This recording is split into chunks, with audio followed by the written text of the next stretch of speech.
पैसों की हवस ने काबिल एहतराम पेशों की भी धज्जियां उड़ा कर रख दी है। क्या आप सोच सकते हैं कि एक डॉक्टर भी ड्रग्स स्मगलिंग में मुलविस हो सकता है?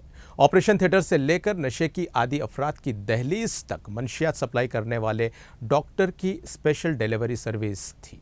डॉक्टर जी मदन मोहन एक ईएनटी सर्जन है जो जगतियाल में मनसा ईएनटी हॉस्पिटल के नाम से एक हॉस्पिटल चलाता है। मुबैना तौर पर हॉस्पिटल के ऑपरेशन थिएटर से नशा आवर और साइकोट्रॉपिक दवाएं दस्तयाब हुई। उसने ये मंशियात पार्सल्स के जरिए सैनिकपुरी हैदराबाद में एक नशे के आदी को फराहम की।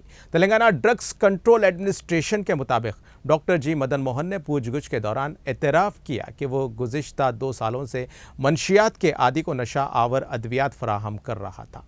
आखिरकार कुशाईगुड़ा पुलिस ने कर लिया उसे गिरफ्तार। सैनिकपुरी में मंशियात के आदी की रिहाइशगाह पर छापे के दौरान अहलकारों ने नशावर अद्वियात का बड़ा जखीरा दरियाफ्त कर लिया है। यह मुश्तरका ऑपरेशन तेलंगाना के ड्रग्स कंट्रोल एडमिनिस्ट्रेशन ने TSNAB, Telangana state anti narcotics bureau, Kushaiguda police और टास्क फोर्स जगतियाल जिला पुलिस के साथ मिलकर अंजाम दिया। DCA ने कहा कि नशा आवर अद्वियात का गलत इस्तेमाल सेहत के लिए अहम खतरात का बायस बनता है, जो अफराद को जिस्मानी, जहनी और जज्बाती तौर पर मुतासिर करता है।